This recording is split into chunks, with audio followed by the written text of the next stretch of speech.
Alicia Steinfurth's and Marcia Leonard's 23 and 24-year-old sons worked together as beer truck delivery drivers. Josh and Tanner were outdoorsmen and enduro racing enthusiasts. After a night of drinking last August, they made the fatal mistake of purchasing what they thought were prescription opioid pills. Both young men died after getting a fatal dose of fentanyl. Marcia's son Tyler, who was with them, also overdosed but was revived with Narcan.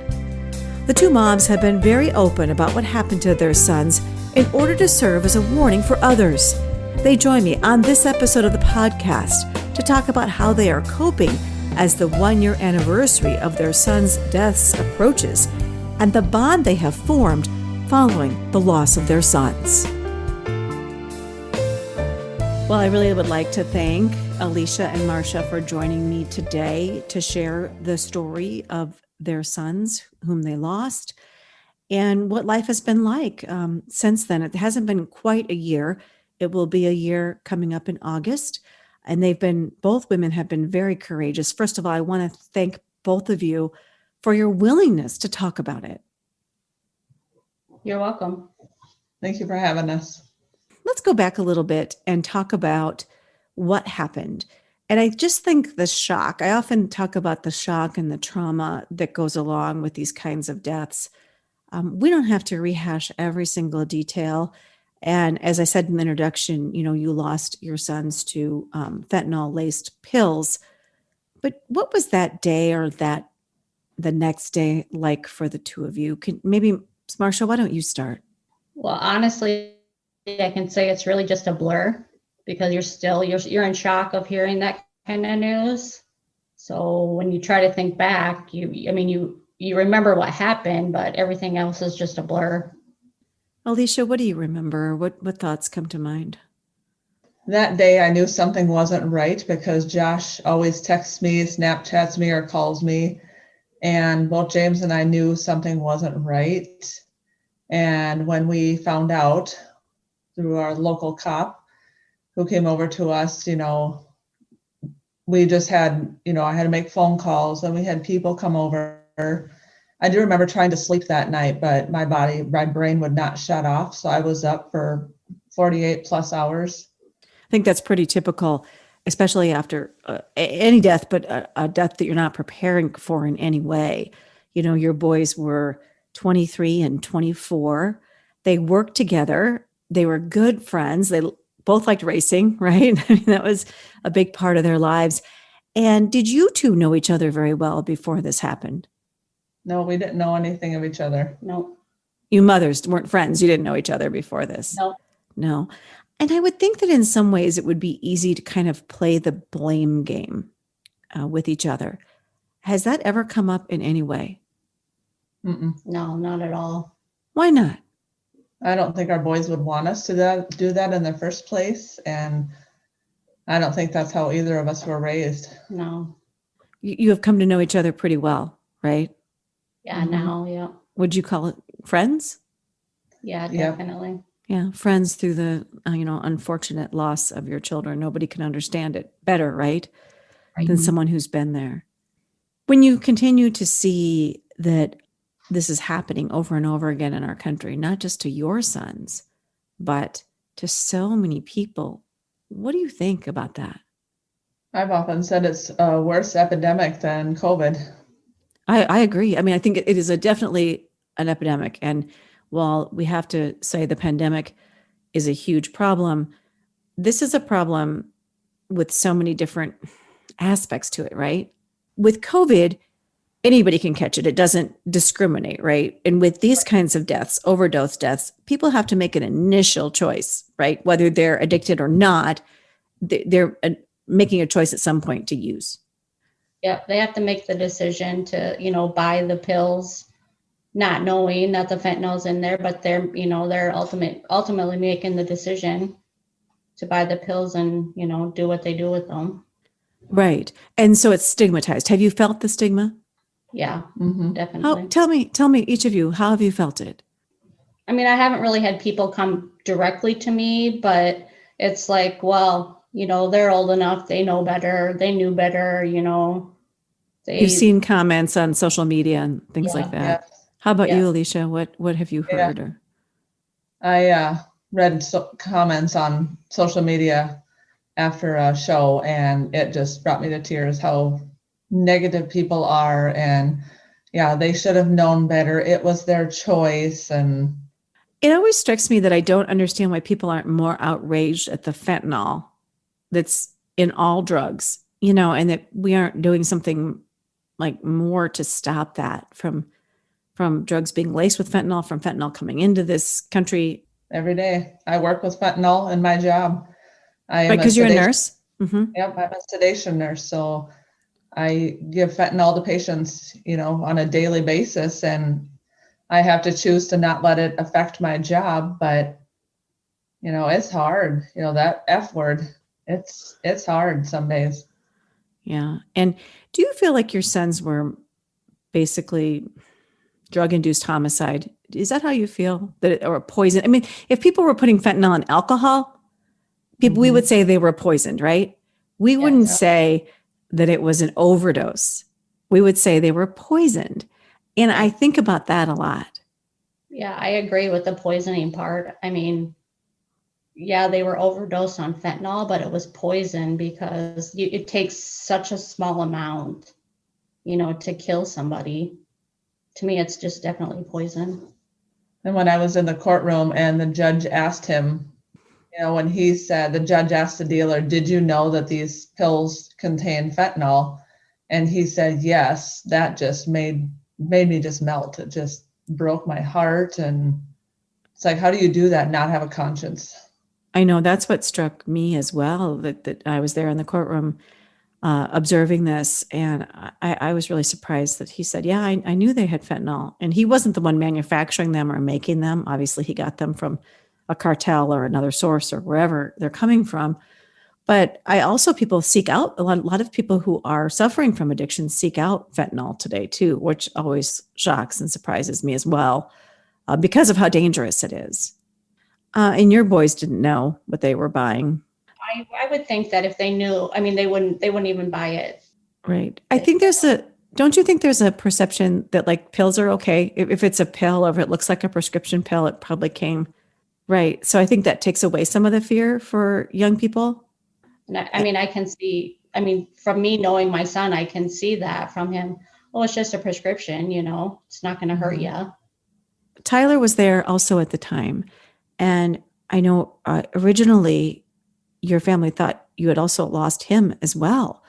But when the paramedics got there, your other son was revived with Narcan, and then immediately charged with a crime. He was charged with a crime. What do you think about that? I don't agree with it. I know we're the only state in this country that has that law. Ingestion law. Ingestion. Yep. Yeah. That's the only charge he faced? Yes. Uh-huh. Considering what he has already been through, I think, he learned his lesson. I don't think he's special if we have a law, we have a law, but also even the judge and the lawyer said in his case that they've never had a case like this, so he's already suffering. He's already been through enough. What did he have to do? Because the charge is a felony charge. He went through treatment because he was abusing alcohol to try to get rid of the pain. So he did go through alcohol treatment. Well, it was drug and alcohol treatment. And they gave him 2 years probation where he can't, drink alcohol, do drugs, go in any bars, do anything like that. And then he can use his suspended imp if he gets past the 2 years without. So it would be taken off his record if he completes probation. He won't have a felony. Thank goodness. Thank goodness he doesn't have to walk around with a felony charge on top of this horrible tragedy, which happened to your entire family and definitely happened to him. And I'm sure he has a lot of, not that he should feel guilty, but I bet he does. Yeah, he has that survivor's guilt. He's like, how come why did I live? Why wasn't me, Is he doing better today? He still has a little bit of issues, but he's doing better. We did some family counseling and. Alicia, what do you think? I know people always say to me, I don't know how you do it because if I lost a child, I wouldn't be able to go on. I'm sure you both have heard that before. And you just kind of look at them like, well, what choice do I have? I mean, obviously there is a choice to not go on. And we know people who've made that choice. But when you have other family members and other children and whatever, you're not, you have to go on, right? So what helps the most, do you think? Or what has been what keeps you going? My job, and I have people every day. They're like, I don't know how you do it. You're so strong. I said, right. I said, I am here at work. I said, but I have my breakdowns. But I said, you guys don't see me at home. My home life is different.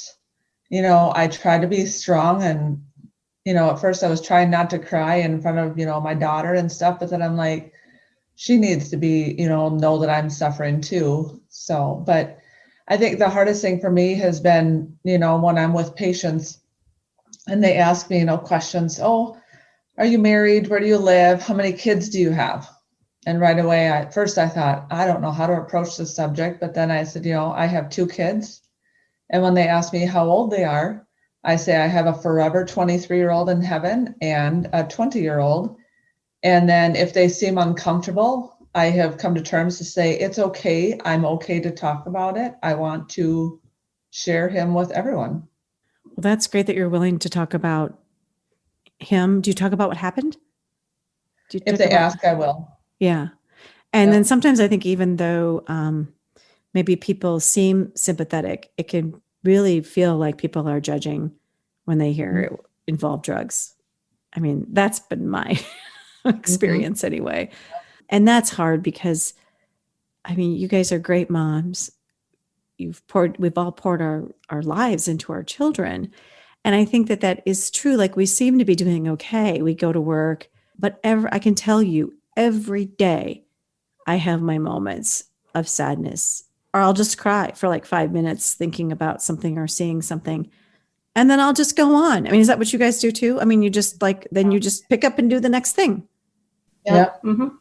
Yeah. I mean, maybe that's just the way that we all cope with it. I think talking about our grief is really important too, because I think our society, it's changing and it's evolving, but it used to be that, people kind of, after a certain period of time, it was just supposed to go away and we weren't supposed to talk about it. What's helped you the most, Marcia? Well, Tanner left behind his daughter. Sophia? And I have Sophia. Yep. She's 4 and she looks just like him. And, her mom is good. And we interact. And I had Sophia the other week for like 4 days, just, moms need a break sometimes. And, plus I have a lot of, I have 3 other kids that I have, that I have to be here for. And, we all just, I have a lot of support. I have a lot of family. And what about you, Alicia? Has it affected? I know spouses grieve differently. And I know that your ex-husband, Marcia, has really struggled a lot too. I mean, obviously everybody has been affected by this, but I'm curious to know how you guys feel about like your personal relationships, not with your children, but with your spouse or significant other, or, has that changed? Because people do really grieve differently. Yep. We grieve differently, but, a lot of people, our neighbor across the street, he is a pastor and he checks on us often, asks us how we're doing, because he said, the death of a child can tear a marriage apart. And for us, it's actually made us stronger. It's made us closer. It's, I don't want to say rely on each other, but, when I'm having bad days, he's there for me. When he's having bad days, I try to be there for them. Like last weekend, he was with a buddy fishing and he just broke down and he had to step outside the restaurant and call me and he was just sobbing, so I just talked him through it and he just cried on the phone with me. And, it sucks when that always happens when he's away, but, we're there for each other no matter what. And he and Josh like to fish together and hunt and do all those things. Yep. This is becoming, and race, it's becoming a very hard season for him right now. Yeah. I just went on a hike in a place where Emily loved to hike, and I hiked with her a lot, and she took her dog, and it's hard just to enjoy it and not, it's like, it's bittersweet, right? Because he still wanted to do those things like go fishing or whatever, but you do the things that you once did with your child and you may still enjoy those things, but it's so heartbreaking that they're not there. And the reality of it, I think, really hits you. Yeah, definitely. What do you think people need to know about these kinds of deaths, or parents who are grieving, or if you could just sit down and talk to somebody? I love it that you have a pastor that lives close to you, Alicia, who checks on you, because after so many months go by, you're approaching the 1 year, not quite there yet, but people do kind of just move on with their own lives, and they stop really coming to, see if you're okay. Or I had someone who sent me a card every day for a year. Another mother prayed for me every day for a year. And I love those things, but those things come to an end eventually too, that kind of support. So what do you think people need to understand or know better?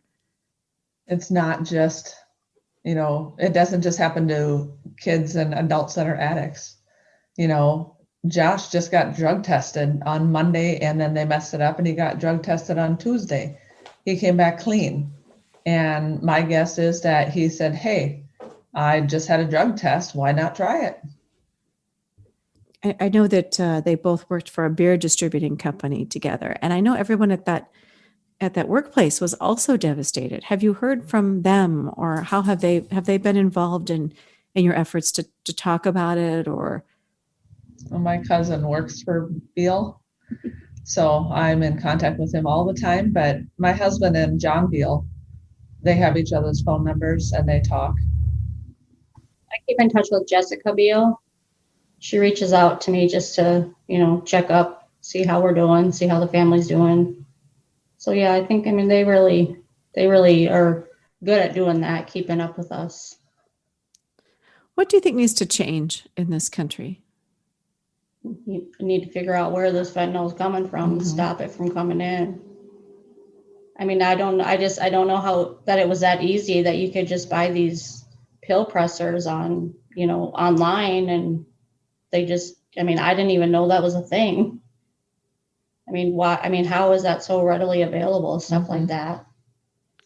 Do you think Josh and Tanner had any idea that this could even be possible? Wonder if education, for in the teenage years or younger, or just letting, that's what you're helping accomplish though, is education. I think it needs to be, I think, it needs to be more, I think it needs to start in grade school, because there are some young kids out there that you hear about on TV that die from this stuff. Yeah. I heard of a 13-year-old, and over Snapchat, and, it's like, how do you find out about this stuff? Right. Social media is pretty easy. Yeah. Now, Terrell, Larry, we were talking about how he was in the courtroom because he did plead guilty to a couple of counts for supplying the pills laced with fentanyl. And it was a plea deal. So, and it's in state court, not federal court. So he only faces up to 7. He hasn't been sentenced yet, but he only faces up to 7 years. Is it enough? Do you want to see someone held accountable for what happened? Is this accountability? How do you feel about that? Well, we wanted more initially, to account for Tyler, the suffering that he went through also. But when we asked, our state's attorney, she said, we can ask for that, but she said if they don't agree to it, they could just say, hey, we want a trial. And if it went to a trial, there would be no mention of our boys' deaths. It would just be distribution and what was the other one? Possession. Yeah. So you felt this was the best way to go with what was presented to you? Yeah. Do you think we need stronger deterrence for people dealing, especially since he knew it was fentanyl? He didn't probably tell them it was fentanyl, I don't think. Oh, I wouldn't think so. I definitely think there needs to be stronger laws. What's 7 years for 2 lives taken, He's still alive, even if he's going to be in prison for a few years. His parents, his friends, people can still see him, visit him, whatever. We have to visit our sons and, at a graveyard. Yeah, earlier, Marsha, I was asking about purpose, like what keeps you going. And we talked a little bit about family, and Alicia mentioned her job. And what keeps you going? What has helped you the most? I don't know that you really got to tell me. I think my other kids keep me going. We're working on this as a family. We're all, suffering through it right now. But we want, we're doing family counseling and, trying to, help his daughter is the big thing, help his daughter get through it. Because like I said, when I had her for those 4 days, her last memory, she told me, I kissed my daddy in heaven. And I said, oh, you did? And what she means by that is she kissed Tanner goodbye in his casket. She said, oh, Grandma, he was so cold. So that's the last time she saw him. So, and that made such an impression on her. That's something she will carry with her whole life. Yep. So I went out and I made books with just pictures of her dad and her mom, so I said, just look at the picture, just look at the books and talk to your dad. Yeah, I have pictures of one of just Tanner and one of Tanner and I in my car, and she wanted to know why I kept him in there. I said, well, because I miss him and I want to look at him and I talk to him sometimes.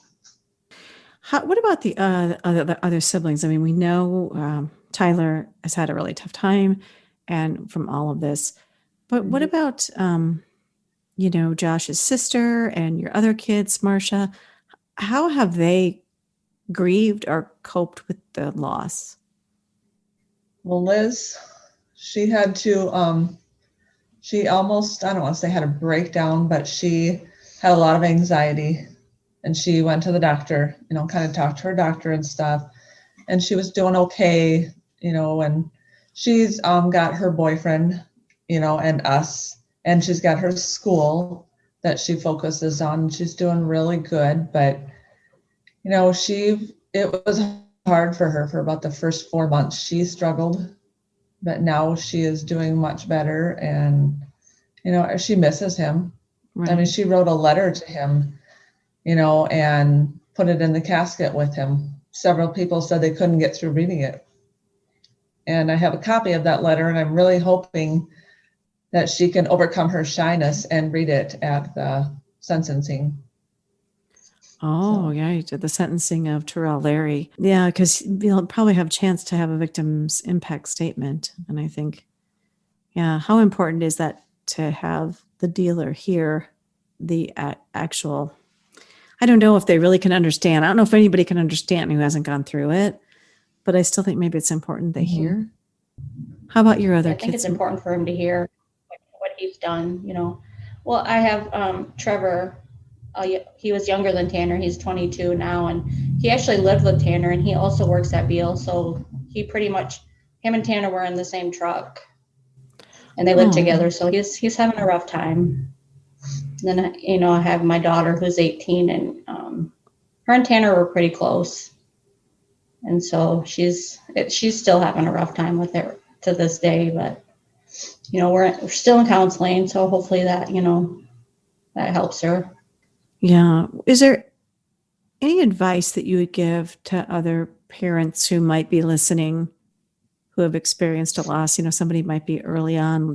I always remembered looking for relief. I don't know if you guys felt that way, like just looking for something to make me feel better, maybe a book or a podcast or something. And so what would you say to someone who is maybe just coping with this in the early months? Take time for yourself. It's okay to not want to go to, things, your first holidays, your first everything. So kind of listening to and paying attention to what you really need rather than pleasing people by doing what's expected. Did you hear what I said? Kind of listening to, kind of paying attention to what you really need. Mm-hmm. How about you, Marsha? What advice would you have to? There really is no, you take as long as you need. Like some people say, well, it's been 6 months. Aren't you over it yet? You take as much time as you need because everybody grieves differently. I mean, but the pain is always there. Right. I don't subscribe that we ever get over it. As grieving moms, all of our kids were pretty close to the same age. I don't think any grieving parent ever gets over it. Somehow I feel like you learn to incorporate it into who you are. You just kind of like, this is part of who I am now. And sometimes it makes me angry because it's not what I would have chosen. I'm definitely a different person. Has it changed you in any way? I know you're sad, and I know there's lots of longing and missing for our children, but has it changed you in any way that you think is a positive way? This horrible tragedy that happened to your family. Is there any way that it's transformed you? Well, I think I actually like it. I actually talk about like drugs more to people. Like I would never speak about it before because it wasn't a part of my life. And now I'm like, you hear kids or parents or whatever. And I had one parent tell me, I have, younger boys. I said, if you want to use my son as an example, feel free. If he can save one person, that's a good thing. Use my son as an example. I'm kind of the same way, at my job, I have, if people ask me, I will tell them. And I've had several people come up and say, I went home and I talked to my kids because, this could have happened to my kids. It could still happen to my kids. And for me, I've done a lot more volunteering also. I don't know, there's just something about volunteering that I just get peace. I don't want to say peace, but that I'm doing something. Right. Doing something to help others. And I think that's something that the three of us, and I think so many other mothers who've gone through this, come to the conclusion that, well, first of all, we just don't want anyone else to go through it. And so we want to talk about it as a form of prevention, even though we continue to see it happening, in our community and in our country, but also helping others. I think we have a choice, right? So we have a choice to become bitter, maybe close down, or to kind of be more open. But I do think it's a choice. I'll admit I was bitter at first. Yeah. I was bitter. It took me a while, to actually talk about it, to come out and to tell people, go ahead, use my son as an example. Because, like you said, people judge, and I didn't want to really talk about it at first. I was angry just at people at the grocery store. Oh, have a nice day.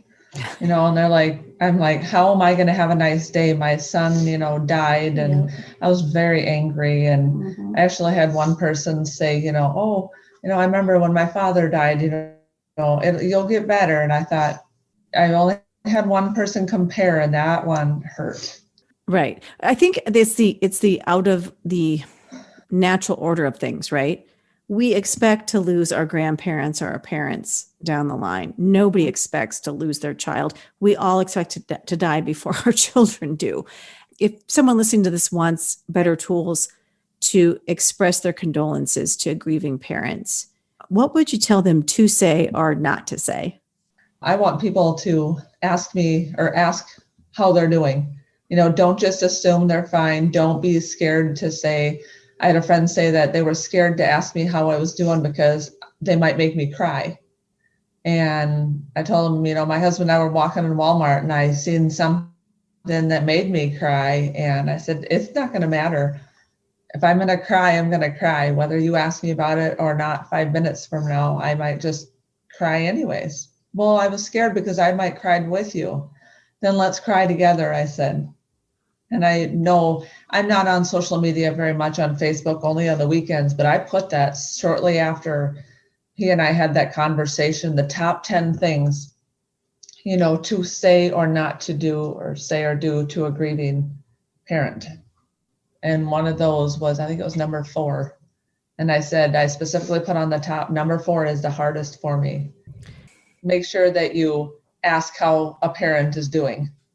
I like to talk about Emily. Sometimes I probably talk about her too much. I'll be out doing something or with people and something will remind me of Emily, or I'll think about, and I'll just talk about it. And I think that can make people feel uncomfortable too. Right. A lot of people don't want to mention your child's name. They don't want to, they just really don't know how to approach the subject. But that's what we want to do is keep our children alive, would keep their memory alive. Yes. Yeah, that's why I do what I do, right? I mean, I do a lot to try to keep Emily's memory alive. I have a charity and I do this podcast and we do art shows with their artwork and we do all kinds of things. And that is super important to me because I just don't want to feel like her death was for nothing because it seems like such a waste. You know, there was no reason it had to happen. How will you keep Josh and Tanner's memory alive? How will you do that? For right now, it's racing season, and I-90 is doing a memorial race for Tanner every year, you know, for as long as we want them to do it for, you know, since he was so into racing. I mean, but otherwise, I always talk about him. I mean, I always bring up his name. I always, oh, me and Tanner did that, or, you know, Tanner liked to do that. The hardest thing we've had to do so far was sell Josh's race car. And the guy that bought it, it was so ironic. He has a big old mullet, as my son did too. And when, you know, he bought it and he took it away, my husband just stood in the driveway at my parents' house and just cried. Well, then yesterday he texts my husband. He goes, "Hey, can you FaceTime me right away?" And my husband's like, "Well, what the heck is going on? You know, what's wrong with the car now?" You know, he didn't know. Well, he did a paint job, party in the back. And then on the front, So the mullet party in the back. The mullet machine. And then he put the purple ribbon on the trunk to memorialize Josh. Did he know Josh? No. No, didn't even know him. Nope, he did not. He even told us yesterday, you know, we told him we cried when he left. He goes, "I was bawling when I drove out." It just gives me goosebumps, that whole story. It's wonderful because I do think the one thing that I've said quite often is that I do think that maybe the healing from God and the hope comes through other people, you know, other people who step up, other people who do things like this driver who bought his car, you know, other people who do things just out of the kindness of their hearts, you know, or you may be having a bad day and you hear from someone. And I do think that's the way maybe maybe love shows up in our lives.